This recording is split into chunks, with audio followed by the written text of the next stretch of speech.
So, what was it like on your first dive? What was going through your brain? So,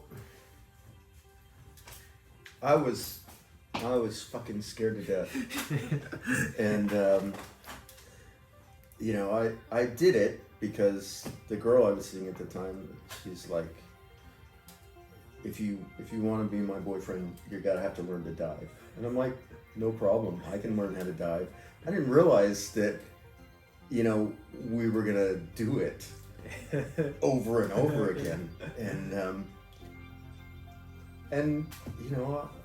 I just I like to breathe, Yes. and I like to know that there's nothing stopping me from breathing. I mean, I remember when I was young, and probably even now, if you put a sheet, not a blanket, but a sheet over my face, I would feel like I couldn't breathe, because I definitely have claustrophobia, and so I have panic attacks, and those two things. I mean, every time I go underwater, I have a panic attack. I just know how to handle it now. Yeah. But I didn't like it. I didn't like it at all. And what I did was, when I stopped going out with this girl, I just thought I was in Malaysia, and it's one of the places that everybody says you got to dive, and so I'm like, okay, I'm just gonna go dive there.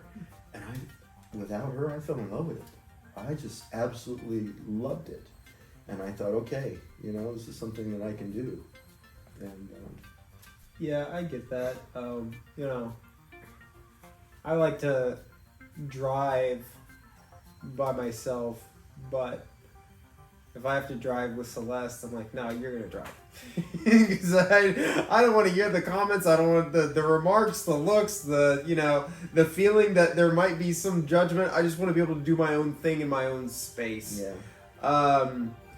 And I do think that makes a world of difference, just to kind of be in your own zone, and also just having to worry about your own self makes a world of difference. The minute you have to concern yourself with either the safety or the concern of others, then you're splitting your brain in different ways, and that's a whole other world of anxiety. So. Absolutely. I have a little bit of a story to tell on that. Back in, I think it was 93, I went to Russia for 2 weeks or 2.5 weeks. And when I was there, completely different culture, and I mean, it was like being on another planet. But I didn't have to worry about you or your brother, and it was the most amazing time for me in years, because I didn't have to worry about anybody but me. Yeah. And I didn't have to look around. I didn't have to make sure you were holding my hands. I didn't have to see if you were, running out in the street or picking up shit and eating it, or anything like that. And it was so refreshing.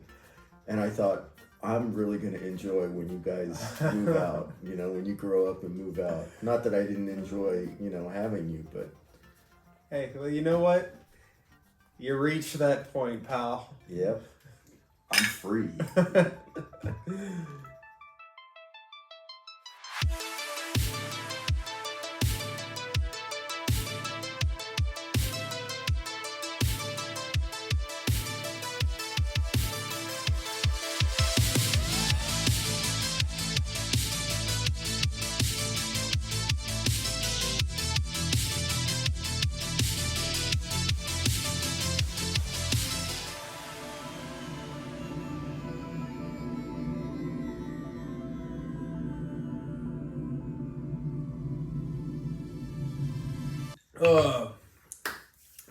Welcome back to the Jony Horror Podcast. I am your host, Jony Horror. With me, returning guest, Michael Maresca. We are continuing our discussion of Alien. We left off when we were talking about the good stuff. I feel like we left off on a very positive note. You know what? We're gonna just dive on into the shit. So here in the shit, we're just gonna talk about things we didn't like about this movie. I feel that this is a near perfect film for probably both of us, so I imagine this section is going to be fairly short. But Dad, do you have stuff about this movie that bothered you, or anything that you stood out to you that you were just like, nah, that's not right? So there's a couple of things, and you know, I have to say that for most of the time, I've thought this is a near perfect movie too. But after watching it last night, I do have some things. You picked up on some stuff. I have some things that bother me. I'll start off with this one. If you have a self-destruct on a ship, you shouldn't have to go down to the bowels of the ship to get coolant for whatever fucking reason you need the coolant, and then load that up and get it back on the shuttle or whatever they're doing. So if I could play devil's advocate, I think the point of whatever the coolant is, I think, is because that they were going to have too many passengers to sustain life support. They say that earlier on in the film that the shuttle won't take 5 or 4 or however many. I think the shuttle is essentially for 1 or 2 passengers tops. So when they say that, Ripley even says we're going to take our chances with 3. We're going to blow up the ship and we're going to take our chances on the shuttle.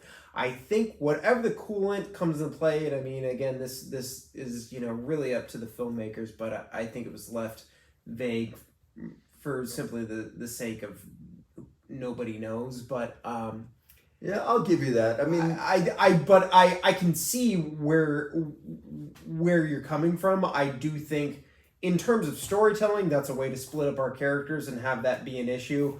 But also, I do think if you wanted to make the argument that it's to sustain whatever little bit of life support system that the shuttle can actually hold, whether it's for 1 or 2 people. I can't imagine it's for just 1. I really have to imagine that the shuttle can sustain life support for at least 2. But obviously, if there's a third person, you're taking up oxygen, you're taking up energy, and then there's probably only 2 hyper sleep or, you know, freezer beds, whatever they go to sleep in. Yeah. So I guess, yeah. You know, but I'm pretty sure if we look at it again, they say it can take 4 people. And then there's 4 beds in there too. Yeah. But besides that, the other thing is, like, why is it so complicated to set off the destruct? You know, she's reading and she's doing all these things, and then it says, you've got till 5 minutes to turn this off. And it takes 5 minutes to turn it off. It's like, you know, all this it's just to build up the tension. And, you know, like you said, they got to get rid of these 2 other people so Ripley can be there by herself. I think that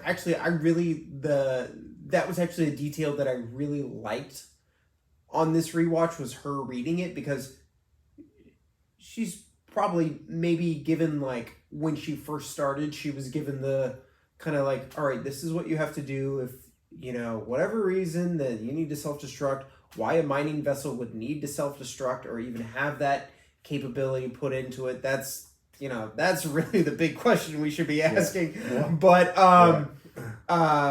maybe it is exactly for this sort of thing, because if they're mining on, you know, uncharted territory, maybe they do bring on, you know, specimens. So maybe that's specifically what it's for. But the idea that she hasn't, you know, had to go through this beyond her basic training. So she's like, okay, I have to do this and this. I really like that detail, because instead of someone just walking in and knowing exactly how to turn off this thing that she's never done before, she's reading the instructions. I actually thought that was very clever.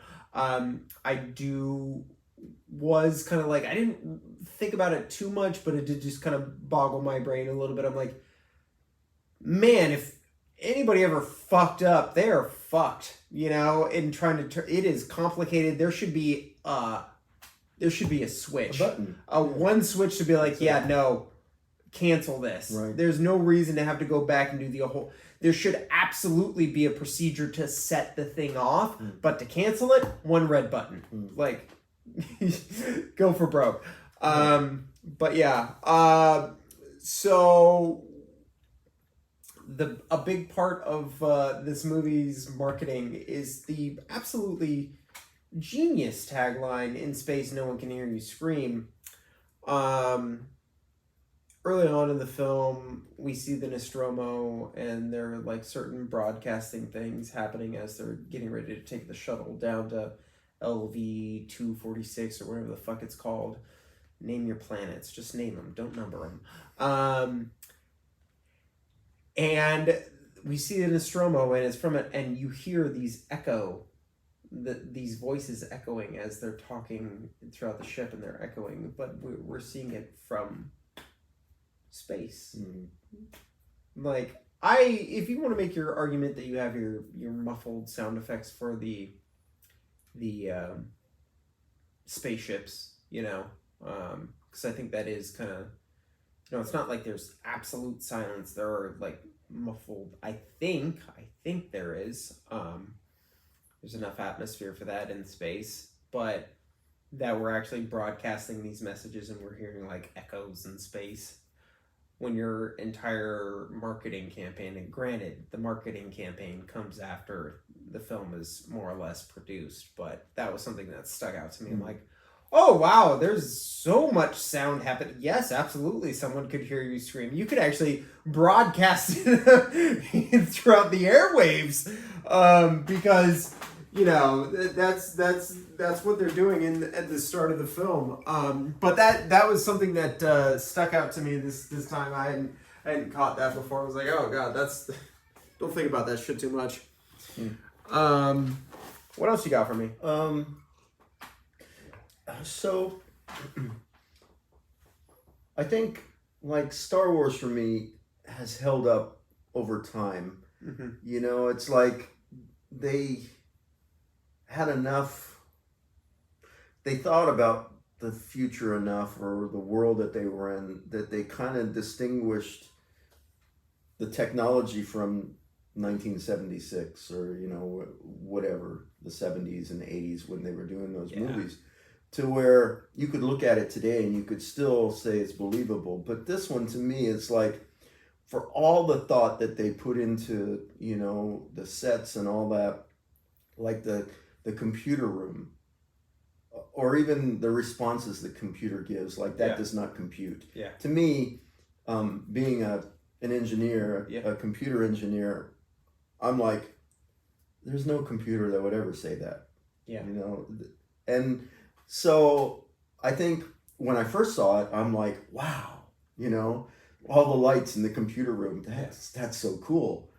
It doesn't make sense, and the TV screen, all those things, they just don't, it doesn't hold up. And that's not it's not a knock really so much on the movie. It's on the people who designed the same sets that I love, not thinking about the future enough. Yeah, you know what I mean? It is one of those things. Well, that's it's almost like Star Wars was closer to the reality that we live in as far as what our technology would actually look like and be, right? You think about like the hologram projections and stuff like that.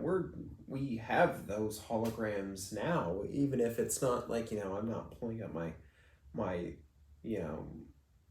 Android and projecting it. I have an iPhone, I'm sorry. I was just thinking Android in terms of droids and Star Wars. I have an iPhone, don't come at me. Don't hate. But like, I mean, you even think about like the Tupac concert and stuff like that, where they were like projecting him. Mm-hmm. That is like essentially what R2-D2 does with Princess Leia, like that technology is there. Mm-hmm. Little like flip things that we can kind of talk to and stuff like that. That we have that is what we do on a daily basis. Hovercrafts, and I think the way that Lucas went and that creative team went was in the realm of alien, because as we know, Star Wars starts within a galaxy far, far away. So this is not of our galaxy. So we immediately dissociate what we have here on Earth with what that is. Whereas Alien is trying to take what we had on Earth at the time and re-engineer that for a futuristic aspect.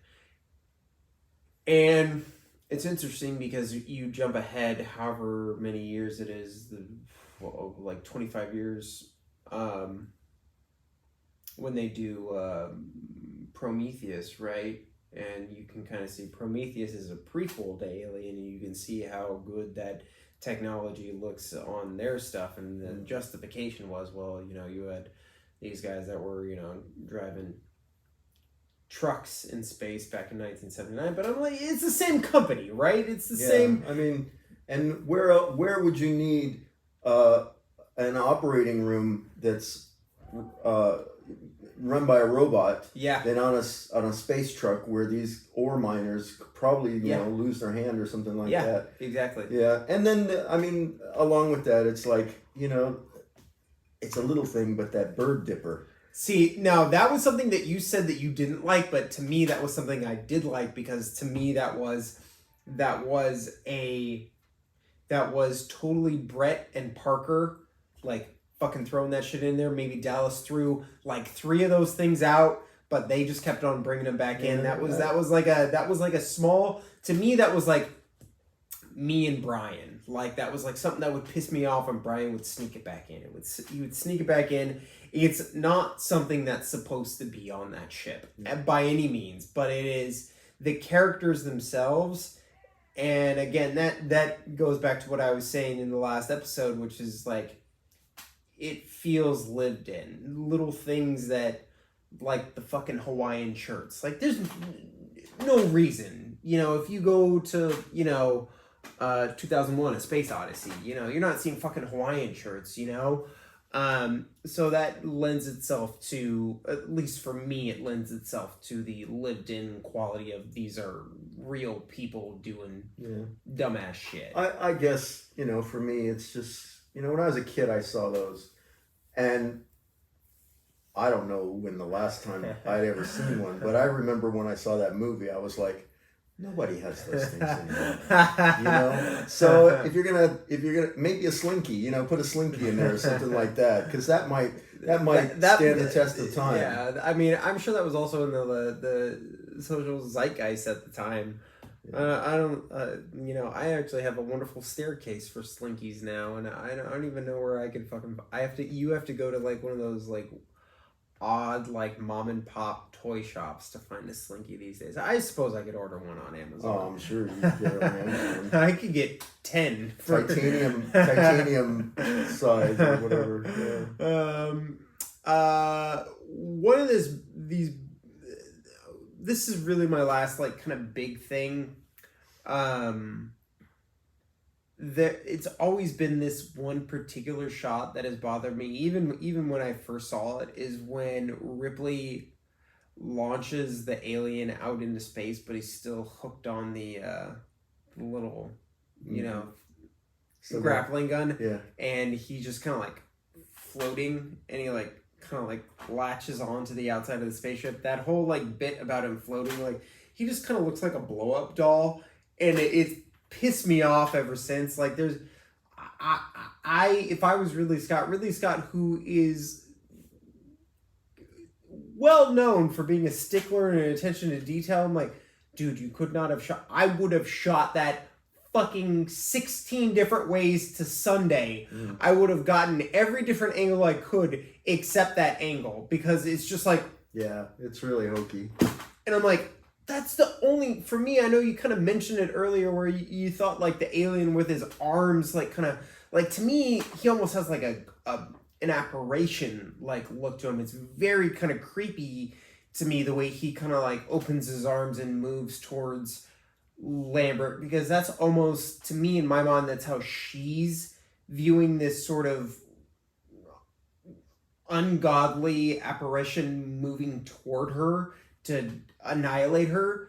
So I am okay with that. And like I said, it actually, like, when I watched it this time, I actually really, really liked that specific shot. I was like, it's just eerie to me. But I'm like, dude, this is your fucking monster, and this is the last, like, little bit of its life. Like, you couldn't come up with something that was a little bit better of it trying to, like, scramble. It's just this kind of like, ah.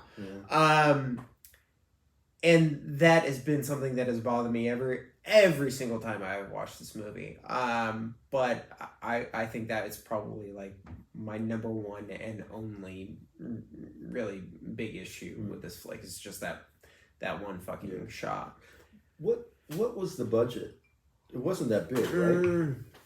Let me take a look here.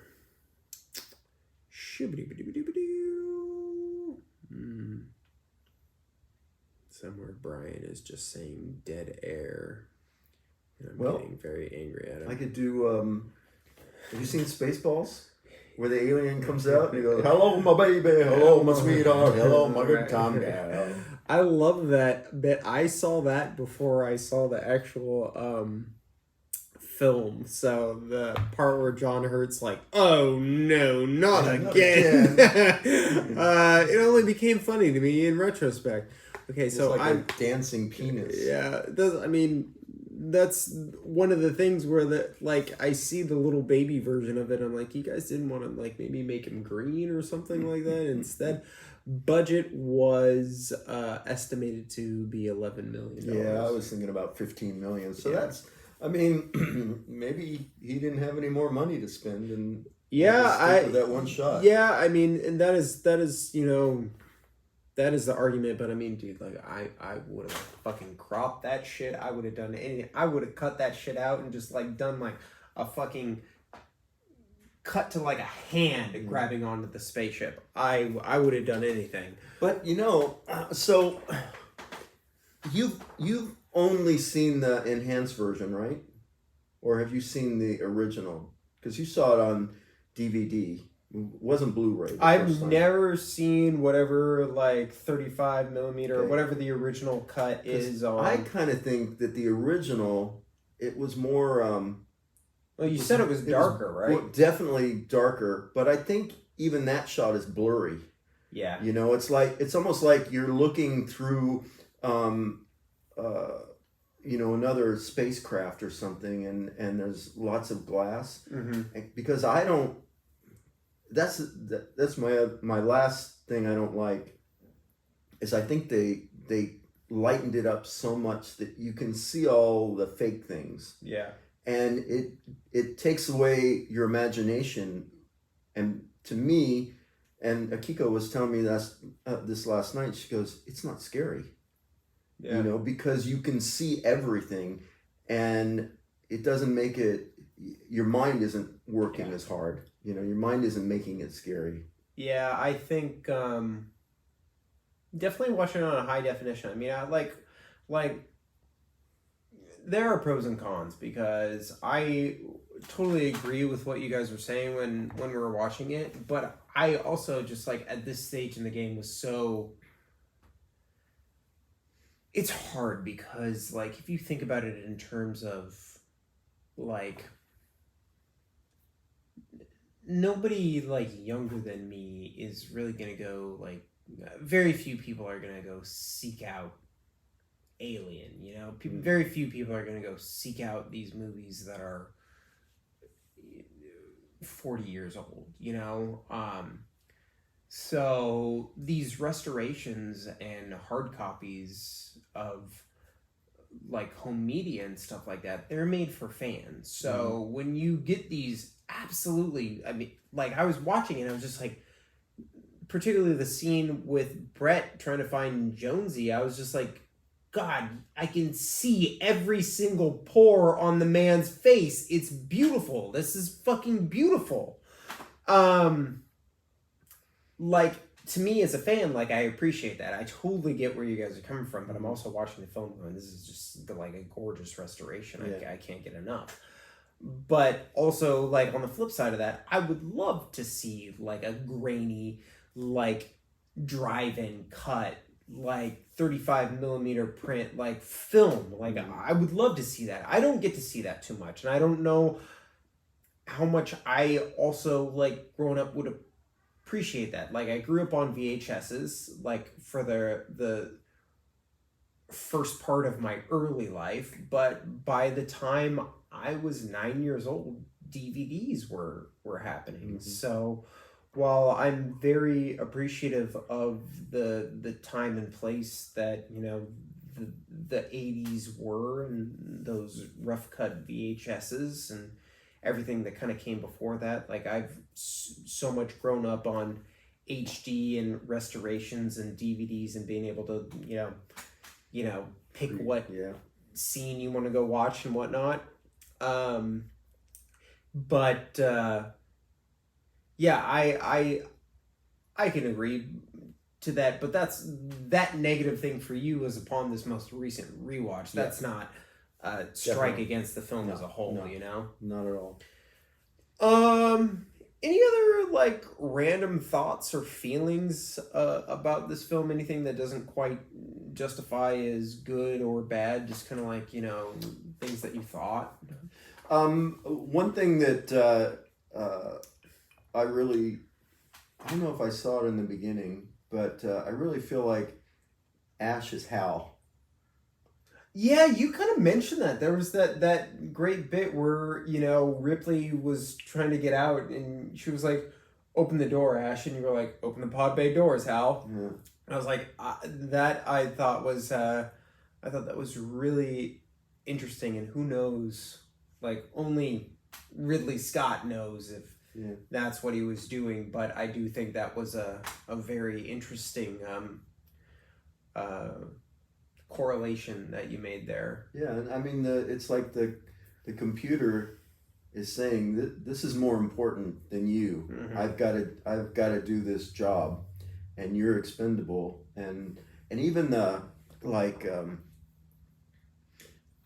I don't know when the last time you saw 2001 is. For me, it's been a long time, but the Hal doesn't like he waits for a few seconds before he talks. Like he's thinking it over. Like thinking about like chess moves. Okay, if I do this, and then he answers, right? And it seemed like Ash is doing the same thing. He's like going over what are my options here? What's the possibilities? And here's the correct answer. And I really appreciated that because that for me that's that's one of the movies of when I was just becoming aware of things. I think, like, I agree with that. I don't know if I've ever kind of, like, thought about it, at least consciously thought about it. I mean, we haven't really talked too much about Ian Holmes' performance as Ash. But it was one of those things that has always really stuck out to me, but particularly on this rewatch, I was just like, God damn, he's so good. Everything about him is so calculated. I even told you at a point last night when you like made some remark about something like, why would you do that? And I was like, well, Ash is really kind of pulling the strings throughout this whole film, and you don't think about it, and because you don't know if this is a first watch about how much he is actually controlling and how he's just kind of like whispering in Dallas's ear with stuff, and because Dallas is so disconnected with so many things, he just doesn't want to, really kind of connect with the severity of everything. So that allows Ash to really kind of make his moves, and it's so interesting. And the whole scene where he goes berserk is, I don't know. Like, I don't know how to explain it. Like, I have so many questions. Like, I never understand the magazine thing. Like, because it doesn't go all the way in her throat. It's always been, like, a weird, like, thought. I'm like, I don't know what he's doing with that. But the whole performance, the whole scene is so engaging to me. I feel so sucked in by it. It's such a good sequence, and it's scary. It's scary in a very kind of like almost like really normal way where like things just start happening and you can't explain it. And I don't know, like his whole storyline, his whole beat, the performance, and everything down to the right till he gets like blown away by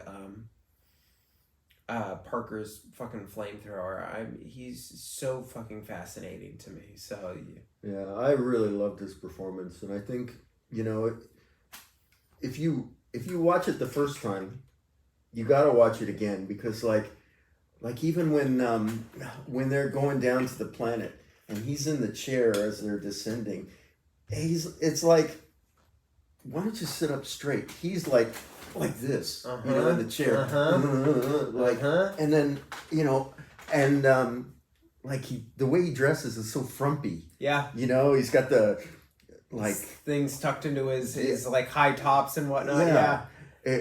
It's almost like he's dressing so you don't look at him and go, you could possibly be a threat to me in some way.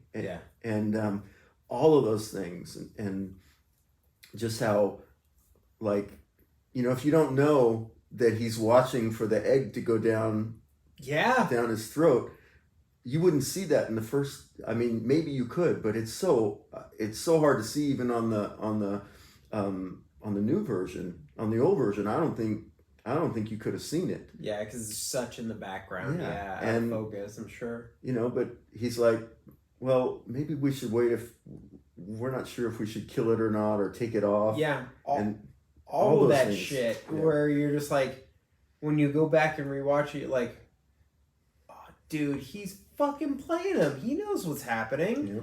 Like, but then I think about him, like, how much does he know? Because he can't really know exactly what the organism is going to do. He can't really have all the knowledge, because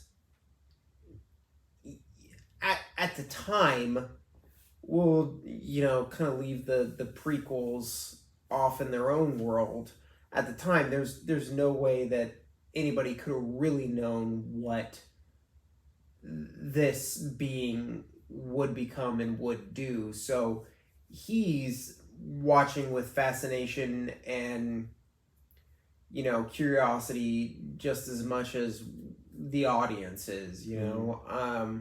But he is aware, obviously he knows that this is a thing that will eventually, you know, destroy the whole crew,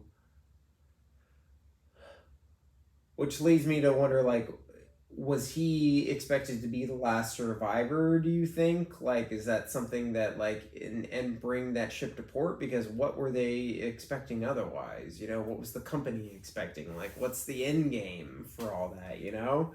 Yeah, I mean, it's a lot of what ifs, right? Yeah, a lot of what ifs. You know, and I mean, if you take this movie at face value, it's almost like, did he really have a plan to get any further than he did? Yeah. Because where he dies, or where he gets beheaded, it's almost like you said, he lost control of his motivation as a servant to the corporation, and all of a sudden is like, I'm fucking tired of you idiots, and I'm going to show you who's boss. Yeah. And, you know, even at the end where he's like, I don't envy you, or something like that. Or he says, I can't lie to you about your chances, but you have my sympathies. Oh, you have my sympathies, right? Great and then line, he smiles. Great fucking line. I so mean, that's good. Yeah, it's amazing. and all of that, it's like it's almost like it's a big fucking FU is what it is. Yeah. I agree. It is very much like he becomes tired of the human condition. So much like he's playing a game, and Ripley just keeps on pushing and pushing. Just like, and he's just like, he shuts down.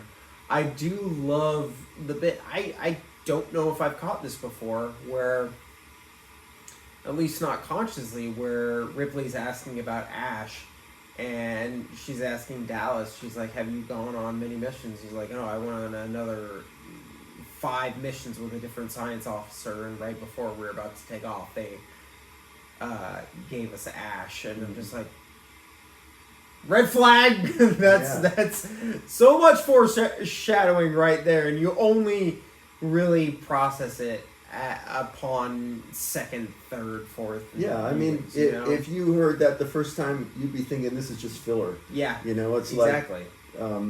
Yeah. But it means something, really. Yeah. Especially when, you start talking about the prequels and things like that. It's like, there's a plan. Oh, yeah. Well, we can kind of touch on that a little bit, that just androids are sketchy as fuck.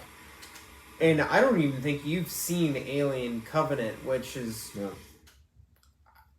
I would encourage you to watch it. It's particularly if you've seen Prometheus, and we watched it together. God, many moons ago. Can you believe it's over 10 years ago? But Alien Covenant, maybe not a good movie, but definitely some interesting things going on. But I digress. That's kind of going to do it for the shit and some of our random thoughts. But go ahead and give me that rewatch.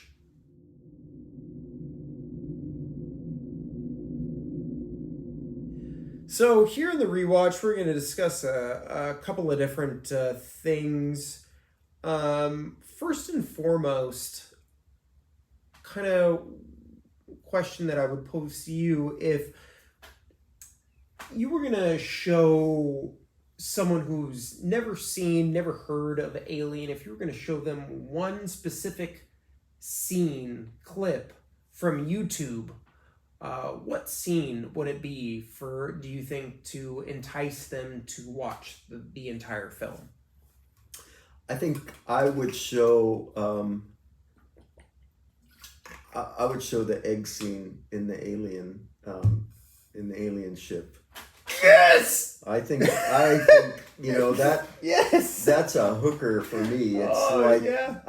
Everything about that grabbed me when I first saw this movie. The laser was like, oh my God, that's the most amazing thing, And I thought for days, what was that? Because at that point, you didn't know what a laser could do like that. And just to see the idiot, like, don't put your face so close to that. Don't go where you're not supposed to go. Don't do all these things, but you do, and that's why we have a movie, right? That's one thing I say about horror movies is there's always stupid people in them, But if there wasn't, there wouldn't be a movie. So you gotta take that, and sometimes you just have to. Whatever movie, you just have to go with it and say, if this didn't happen, there'd never be a movie. You have to suspend your disbelief. Yeah. And but to me, that scene is what would grab me. Not, nothing else. I definitely wouldn't show anybody the chest burster. See, now, this is my thing. When I was, thinking about posing this question to you, I was like, all right, this is the thing. I think anybody shooting from the hip would say the chest burster scene. And I had another scene in mind, but the more I thought about it, I was like, no. Show them the conception scene. Show them the scene where Kane gets, taken advantage of. That is the scene, because you let that, I would go as far as you start that scene when they go into they discover the space jockey, and then you just let it play out until Kane, you know, gets the face hugger like sucked it on him. And then that's a perfect cut right there, because the way it ends, you're like, okay, what now? Like, perfect. Perfect. Because if you let that whole scene play out, there's a number of questions, some which get answered in the film and some which do not. But yeah, like that's kind of, again, this crazy to me that you would pick the exact same scene that I was thinking of. So what was the other one you were thinking of? We'll talk about that right now, because I wanted to ask you, my next question for the rewatch is, what is your favorite scene in this movie? And if it is the chestburster scene, I understand, but come up with a second one, you know? I don't think that's my favorite. What I think is my favorite is when it is the end of Ash. You know, when his head's off, and when they push that down, right then when they cut to from the mannequin or whatever. Can I say to you, like, one thing that the only thing that, like, I saw this and, like, as just nobody, I'm you know, would love to be a filmmaker one day. I cannot put that as my qualifications, but the one thing that I would do different if I had the chance is, like, Ripley's arm kind of gets in the way for a split second. All I would do is have Ripley pass in front of the frame, and as she's passing over to the other side, you cut. Perfect seamless cut, because you can see the cut. You can see the cut in the film. And I would be like, if you do that cut seamless, and it works perfectly. But yeah, I'm right there with you. I love that. I love them trying to get it to stand. I think that's just, like, again, that's another little beat of, like, realism that people today would not think of.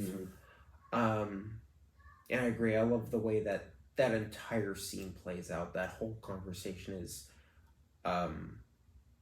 it's fucking scary. Yeah, you know, it's like you're talking to a demon. It really is. And I don't know if it's in my head or whether the original, his voice is harder to hear. You know, it's more. Oh, I'm sure it is. It's more synthesized. In the original cut, I'm sure it was a hell of a lot more distorted, especially if you watch it for the first time in with your fucking little speaker thing in your car and shit.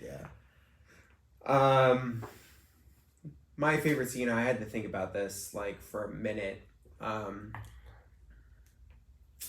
I thought about it before we watched it yesterday, and I really like the chestburster scene. Is obviously, it's the scene. Like, there's no way around it. It's the scene. Same way that, you know, Chrissy getting eaten in the beginning of Jaws, or the scene where the shark pops out. Those are, like, I don't know, Jaws has a bunch of fucking those scenes. It really does. But the chestburster scene is the scene from this movie. But when I think about what makes me scared in this film, and again, dealing with a person that I probably relate to the most, is the Dallas scene in the air vents. Like, that shit scares the piss out of me. The cutting back and forth to the little sensor thing, seeing the alien move toward him, then it disappears, and then him, and the minimalist score, you just hear these kind of like, it's not, God, what is it? It's the big one, whatever it is. You just hear the strum of the strings, and it's so fucking scary. And the way that it ends, and like we watched the original cut. If you watch the director's cut, you actually get to see what happens to Dallas. I think I do prefer the director's cut. There's not much more. You get the scene with Dallas and maybe another scene or two. You get But to see where he begs to be killed, right? yeah, which I think is fucking dark. And it also, you know, like they had to have access to that footage when they were putting together Aliens, because they have those exact sequences in it, you know.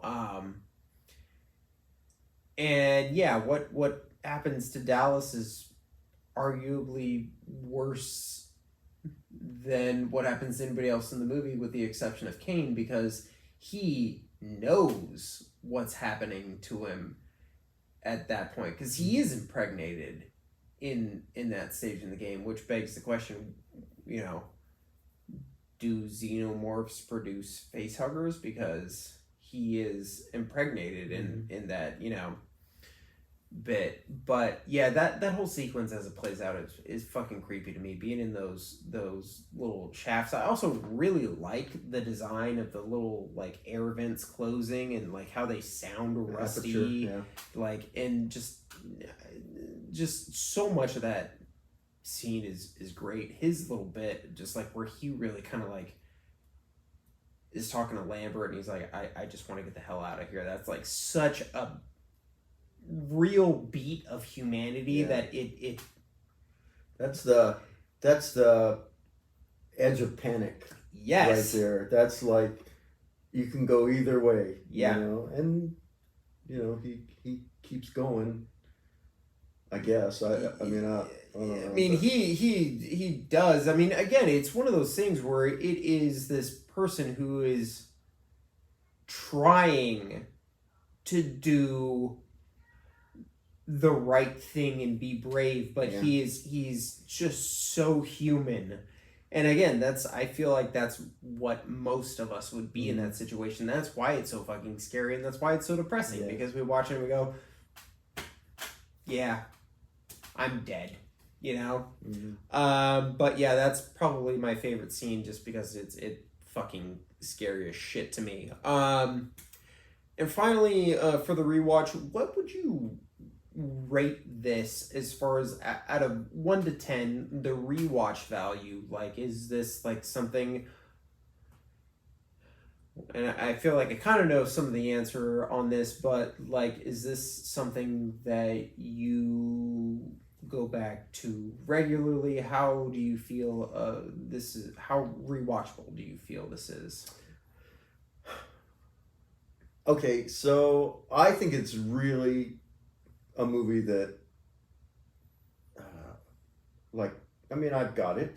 I mean, I've got it digitally, and I don't watch it much. And a lot of times, a movie like this, I'll watch a part of it. You know, I'll just watch a little bit of it, and that's enough for me. It's not one of those movies that I watch over and over again, and I have lots of those kind of movies, but they're not like this one to me. Like you said, I mean, this is one of the best movies that I've ever seen. Yeah. Especially horror movie, you know, or science fiction, whatever you want to call this one. I think it's probably one of the best 2 or 3 movies that are in that genre for me. So I say it's definitely rewatchable. But I don't watch it as much as I would watch different movies. I'm more of a, I don't know, kind of a feel-good kind of movie. And to me, the end of the movie is not good enough to make me feel like, you know, everything's great. Yeah. It definitely, in terms of, like, if you put it up against its successor, like the 1-2 punch of the ending is definitely not as good. But also James Cameron has, or at least had, a affinity for really knocking your socks off with a killer ending. I agree. I think it is a movie that I think about on a regular basis. It is a movie that I have to absolutely be down for. Yeah. You know, it's never a movie I'm just gonna throw on. That being said, it like as far as like I mean I put it on probably like a year ago now, somewhere in that ballpark. Maybe just a little bit over. And I was kind of thinking about doing a whole marathon of all of them. I watched Aliens right after, and I was going through doing the documentaries with them, along with them as well. Just kind of ran out of steam. You also have to kind of be willing to deal with the diminishing returns of the sequels. It's also a movie that I feel like the more if it's very at the forefront of your brain, it kind of loses a little bit of its mysticism. The less you think about it going in, and the more you just kind of, you know, forget details, the more special and the more scary it is. So, like, for me, I don't want this to be like a negative thing. I'll put the rewatch value probably at like a 5.5 or a 6, just because, like, not because it's not rewatchable, because it absolutely is rewatchable, but, like, do you want to rewatch it every year or every, you know, few months? No. Like, this, I think, is better with more time in between, because, again, it lends itself to the unknown. I think that's the best part of this movie, about across the board space, this being, these corridors, what's around the corner, the unknown. You know what I think about this movie is, and probably because of our experience, I think it's a good baptism movie. You know, like, I think for you, this is a movie for you to sit down with Killian and, you know, say, I want you to see this movie because I watched it when I was your age, or whatever age you do it with him. And to me, that's what I would want to watch it. I'd want to watch it with somebody who would appreciate it and has never seen it before, and, you know, just sit there and kind of hear the breathing, the person watching it, and you know, kind of look out of the corner of my eye and see what's going on. You know, that to me is what this movie's all about. Other movies, it's like, oh, you know, this, I'll never get tired of this movie. You know, I mean, I got plenty of movies like that, but this one, I think you want to watch this with somebody who hasn't seen it or hasn't appreciated it. Yeah, it's a good way to. I like that a lot. Actually, that's a good way to kind of approach it. Well, good. That's a good note to round out the rewatch on, and now we're gonna go ahead and jump on over to the Johnny Horror Score.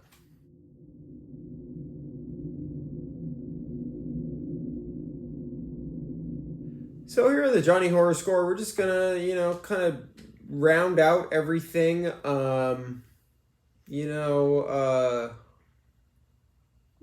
We can talk a little bit about the film's legacy. This, like I said, this particular podcast, I wanted it to be a little bit more personal, a little less about what the film means to the world, and kind of more what the film means to us, because, again, this is a very personal watch for both of us, I think. That being said, I got a little bit here that I want to read really quick, and then we can move on to our final thoughts. This is going to be taken from Wikipedia, so I got to thank everyone who's contributed to the Wikipedia page for Alien, because I did not do any research, because I do not get paid for this shit. Despite initial mixed reviews, Alien has received critical acclaim over the years, particularly for its realism and unique environment, and is cited as one of the best films of 1979, or ever. That's me adding that, by the way. It is seen as one of the most influential science fiction films. It holds a 98% on Rotten Tomatoes based on 130 reviews and an average of 9.1 out of 10 on Metacritic. The website's consensus reads, a modern classic.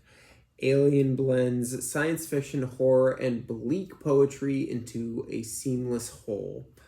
The 9.1 out of 10 was also on Rotten Tomatoes. I apologize. Metacritic here reports a weighted average of 89 out of 100 based on 34 critics, indicting universal acclaim, in dictating universal acclaim, excuse me.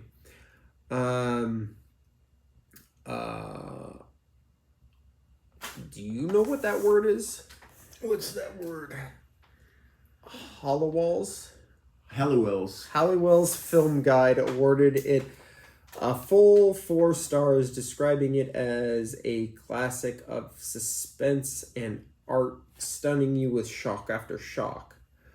A classic of suspense and art direction. Ellen Jones of Radio Times awarded it 5 stars out of 5, describing it as a revolutionary haunted house in space. Thrill ride, stunning you with shock after shock, praising the top-notch acting and imaginative biomechanical production design, as well as Ridley Scott's eye for detail and a brilliant way of alternating false scares with genuine jolts, which helped to create a seamless blend of gothic horror and harrowing science fiction.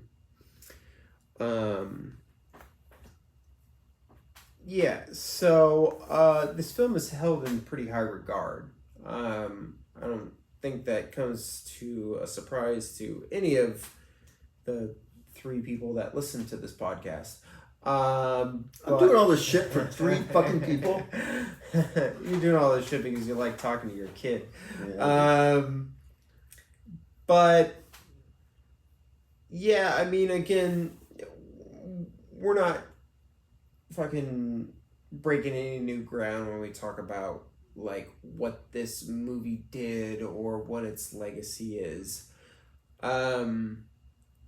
But how do you feel? What are your final thoughts, and what is your ranking out of 10 for the film as a whole? What do you want to say about this picture and what it means to you?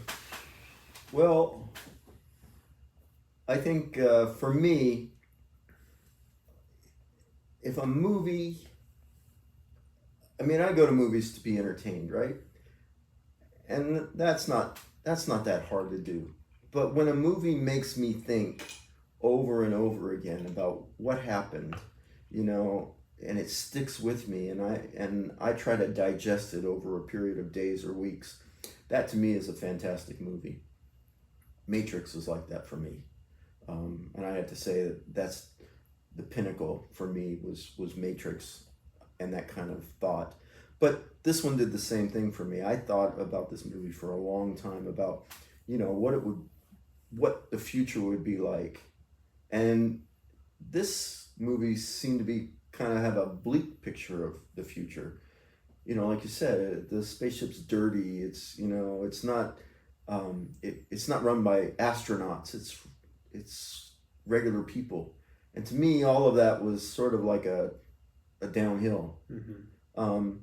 But it made me think about all those things and just the concept of this alien life form coming in and, being so aggressive and just in the way it comes about and then the way it interacts with the people or the other life forms that it meets, just to me, earth-shattering at that time. So I'd have to say for me, it really changed my way of thinking in some ways, and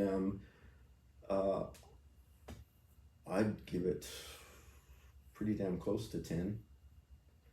I think especially if I'm looking at the original, what I remember, I would say is practically perfect. So for me, this is a film that, well, there are only two films to this day that I still watch and feel a genuine like sense of fear and dread, like in my person, in my like soul. That upset me and unnerved me. And the first one is The Exorcist. I think a lot of that has to do with mine and Joshua and Katie's upbringing, and the church and everything. Even though I don't believe in any of that now, it's hard to disconnect yourself from all that entirely. So The Exorcist still resonates with me quite a bit. And the second is Alien. I can't watch this movie and not feel afraid at some point. And I love it for that, because it's a fear that is just the same as going on a roller coaster ride. I know it's nothing that I have to actually be afraid of, like at least in those terms. Mm-hmm. If aliens come to Earth, then they're going to be a hell of a lot more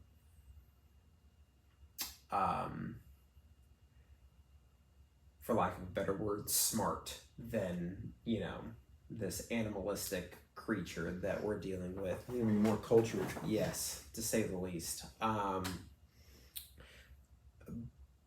But it just kind of comes down to a primal level. It is man versus beast, and in those terms of essentially being afraid of the dark and what you can't see and what you don't understand, that is a very, very primal thing that I think we can all relate to in some way, shape, or form. And that to me is what the xenomorph represents. It's just a physical embodiment of the unknown.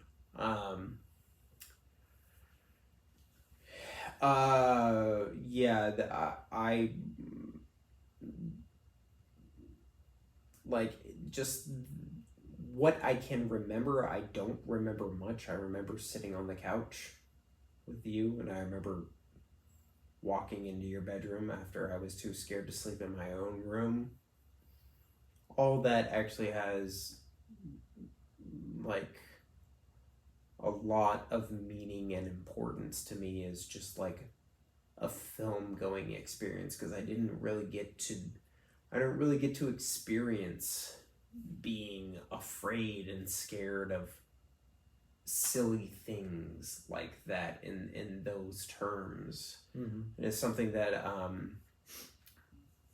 I get really kind of nostalgic about it in a way that, like, something I never experienced. Like I really wanted to watch those, like, in retrospect, I really wanted to see those 80s movies and go crawling into bed with you and Mom when I was like 5 or 6 years old, because I was watching scary movies with Joshua and I shouldn't have been, stuff like that never ever happened. But like, that to me, this experience means a lot, having to go crawl into bed with you because I was too scared because we watched a scary movie together. Mm-hmm. Like that means a lot to me. So this film has incredible significance to me, and only as an adult and as a lover of film do I really appreciate all the technique, all the production design, the acting, all the craft that goes into it.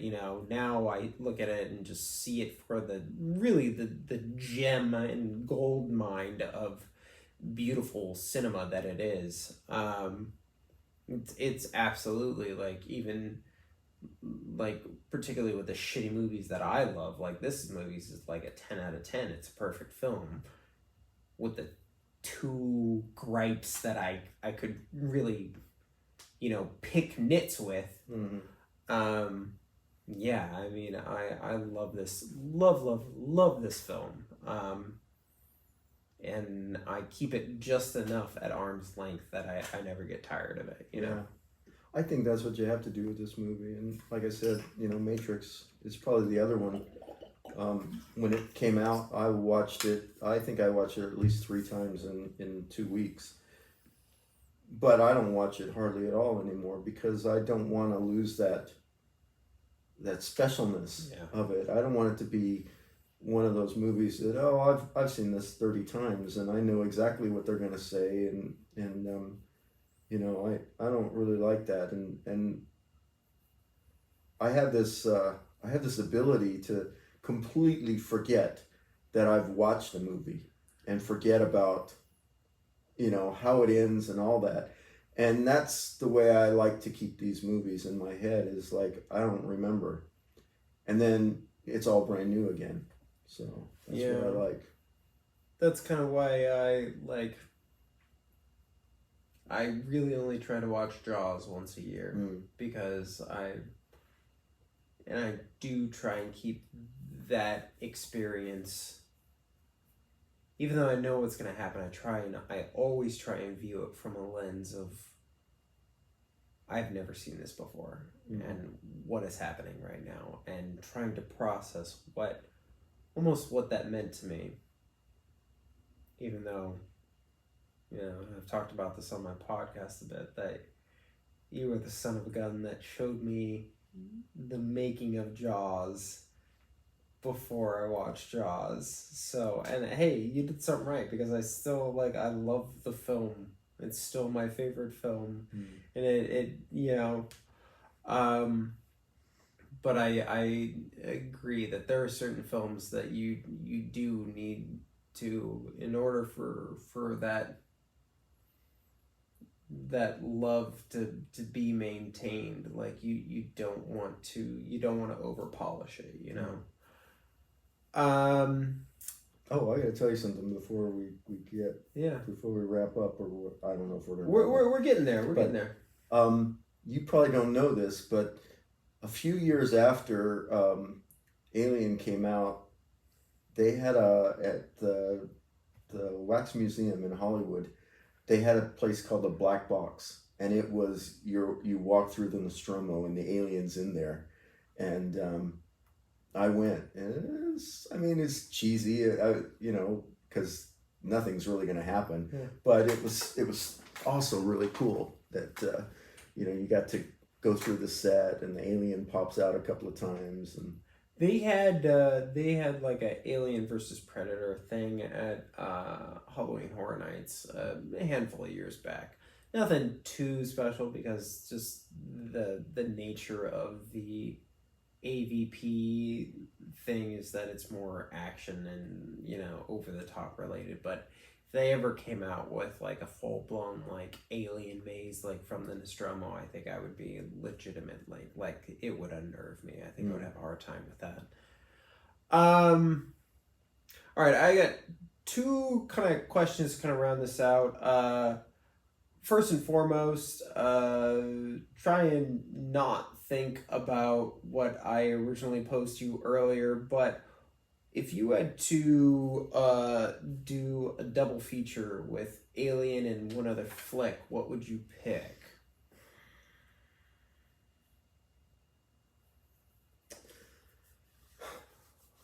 I know this may sound crazy to some people, but it makes a lot of sense to me. I would watch it with One Flew Over the Cuckoo's Nest. I could see that, actually. I could very much see that. For me, I know you know this, but probably nobody else knows this. I had I don't know how to say this. I had something happen to me when I was 15 years old, and it left a pretty indelible mark on me. And for a while, probably up until I was 18, I wasn't really sure about reality. I really struggled with whether what I was living in was really where I was or whether I had ended up in some mental institution, and I always that's where panic attacks started for me, and so in movies especially, I would be in a movie theater engrossed in what was going on, and I would feel like I called it pulling back the curtain. I would feel like at any moment the curtain would be pulled back, and I would find out that I had really, for the last few years, had been stuck in a mental institution. So for me, One Flew Over the Cuckoo's Nest was very personal in that regard, and to me probably one of the scariest movies I'd ever seen, because it brought out these emotions inside me that made me afraid of what reality really was. And so I think those two movies, at least from my personal point of view, would be completely scary. Yeah. You know, but one, I don't think it would matter which one you watched first, but for me, I would be like Dallas. I would be on the verge of panic, and yeah.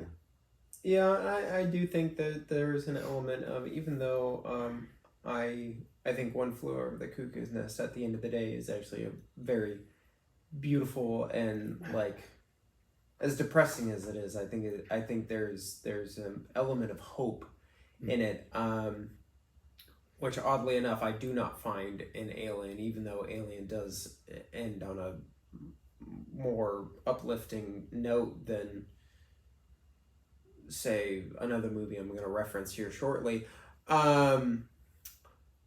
But yeah, One Flew Over the Cuckoo's Nest does have this, well, A, it's got this ensemble cast, B, it does have this sinister force lurking from the outside, and there's an element of claustrophobia to it for sure. Yeah. I've only ever watched that movie once, and I think I absolutely broke down in tears at the end of it. But yeah, it's weird that you like say that, because like it wasn't something that like I immediately thought of, but the minute you said it, I was like, yeah, no, I could absolutely see that. It's like one horror playing out in darkness and one horror playing out in daylight. Yeah.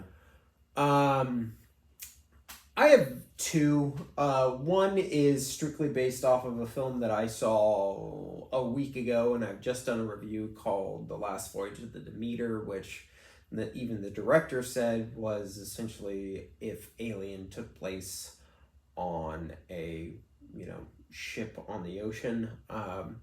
Last Voyage of the Demeter is taken from a chapter in Dracula in which Dracula is making his voyage from Romania to England and essentially annihilates the entire crew.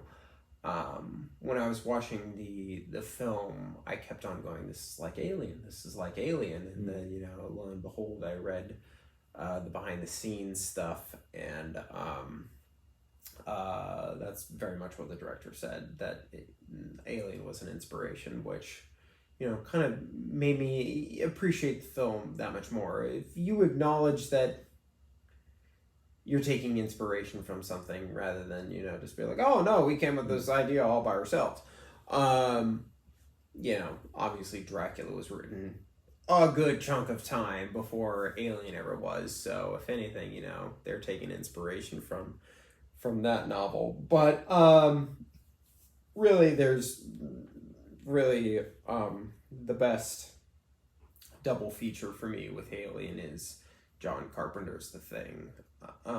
They are both the scariest representations of what happens when mankind comes into contact with extraterrestrial force, as far as I'm concerned. So, and any of our, listeners, audience, you probably agree with that, because it's just the shit. Like, they're both fucking scary as fuck. So that would be my pick. Final thoughts on just the sequels. I don't know if we'll ever get a chance to talk about, the other movies. Obviously, there's an argument to be made, and some people flat out just say that Aliens is the superior film. I feel like I think that you are in that camp, that it is a slightly better.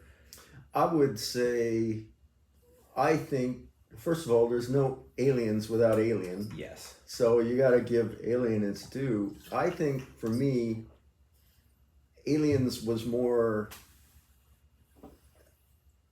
action the whole time, because there's no reason to not show the alien. Yeah. There's no reason to build up suspense. It's already there. So to me, they're two completely different movies, even though, you know, one builds on the other. So I wouldn't say that Aliens is better. I think they're completely different. Yeah. You know, and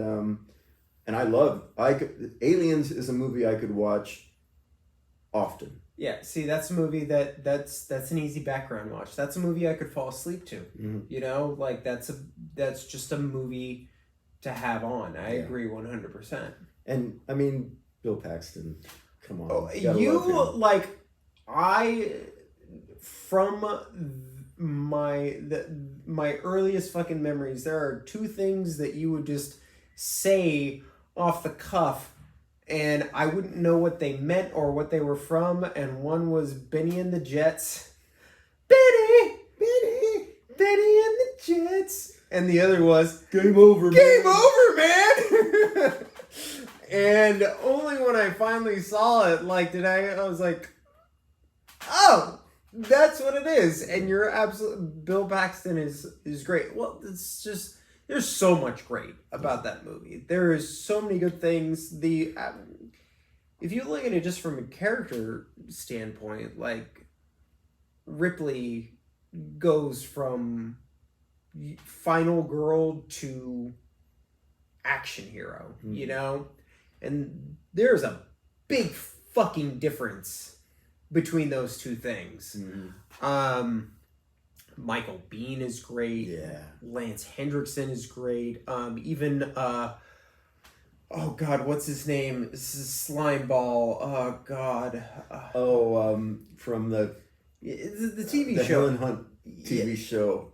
Paul Reisner. Yeah, god, and I really like him as an actor. I think he's great. He does so good as the unassuming, just fucking prick of that movie. And then the black guy with the cigar, right? Oh, yeah. The sergeant who they absolutely rip off in the Halo series and use him. I mean, they rip off a lot from aliens in the Halo series, but yeah. And then obviously the one of the most iconic lines in film, history. Get away from her, you bitch. I was surprised how many times she says bitch in this movie. I didn't remember that. Yeah, no, I didn't either, actually. Yeah. You bitch. And she wasn't talking about the alien. She was just talking to Mother the entire time, which is exactly what I would do. Like, anytime I have problems with my computer, I'm always swearing right at it. I think Alien 3 is actually really underrated, personally. I think, I don't think it's anywhere near in the same vicinity as the first two films, but I think it gets a really, really, really bad rap that's probably really undeserving, because I think there's a lot of interesting ideas, and I think there's a lot of really good stuff in that. Charles Dance is no, I'm mixing up two names, I think, but there's great performances all around, and Sigourney Weaver kind of in her really last version as Ellen Ripley, because in Alien Resurrection she's a clone. But the whole prison thing, and it's very, God, that movie's fucking bleak, man. That movie's fucking bleak. Alien Resurrection is fun. It's dumb fun. It's like popcorn cinema. I don't think it's good by any means, but there's a lot of silly stuff in there. I think. What were your thoughts on Prometheus? How do you feel about Prometheus? Well, I mean, it had the two things that I can't live without: Charlize Theron and an alien. So I mean, this is a 10 out of 10 across the board. I didn't know if I was going to be able to keep my hands out of my pants the whole time. But you know, I enjoyed it, although I didn't enjoy it as much as I expected to. I wasn't thrilled about the story. I don't know. Yeah, something was missing for me. In the same ballpark. I feel like they had everything in front of them. I feel like they really did, and they just kind of mucked it up. They maybe got a little bit too up their own ass with stuff.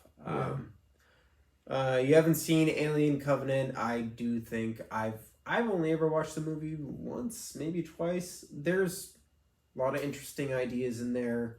Actually, I think the film is pretty good for the first half. I think the first half of it is really good. It's only in the second half that you're kind of like, all right, we're doing the same shit all over again. But yeah, so that's gonna wrap it up for this episode of the Jony Horror Podcast. I really just want to say thanks, Dad, because this has been really fun. It was you only messaged me about this like a couple of weeks ago, so this has been kind of a fun little, thing that I wasn't expecting to do, and I'm glad that, while you're here, we made time for it and actually got to sit down and watch the film together. Yeah. Which I think is maybe the second time we've actually sat down and watched the whole thing through together, so probably that makes it even more special. Yeah. So and I mean, I know I've heard you talk about your upbringing and all those things, but I think I'm fine with however you see that, but what I want to say is, this is what I looked forward to. My goal was not to keep things away from you. My goal was to let's be able to sit down and talk about these things and enjoy them together, instead of letting you do things before you were ready to. And I'm sure that's not completely the case, but I don't even want to say this because it sounds like I'm trying to justify myself, which I'm not. But this is what's important to me, is to be able to sit down with you and talk about how you feel about it and how I feel about it, and the things we saw, which I really appreciate. So I'm grateful that you do this podcast, and I'm grateful that you let me be a part of it. Hey,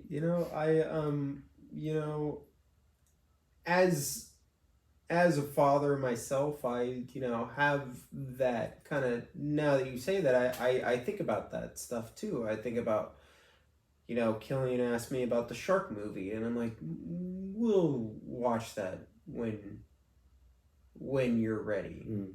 Sort of a thing.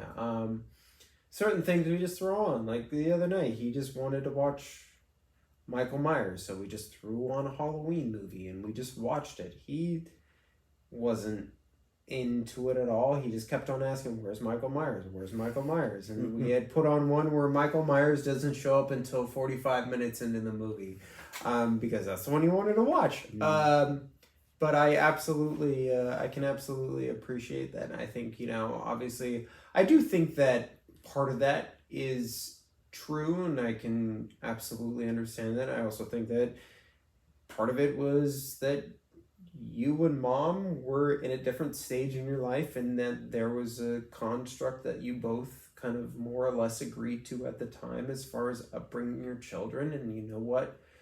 That is okay, because I don't have a whole lot of regrets about that personally. There are certain things that I wish maybe I got to experience in my youth, but guess what?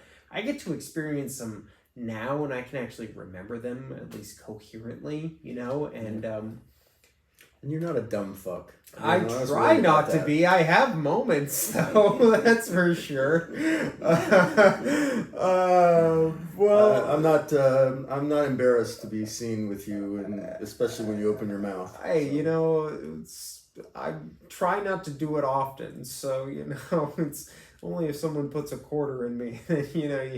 Well, depends on where they put that quarter. I might. Hey, you've seen my videos. You know how it goes. But on that note, we're gonna wrap up this episode of the Jony Horror Podcast. I really gotta give a big thanks again to my old man for hanging out with me. This has been a lot of fun. Thank you, Dad. And thank you to everyone who listened. If you stayed all the way through the podcast, thank you so much. This was kind of a really special one. So thank you so much. And we will see you motherfuckers on the flip And side. if you weren't listening, fuck you, motherfuckers. Took the words right out of my mouth. Adios, muchachos! Fuck off.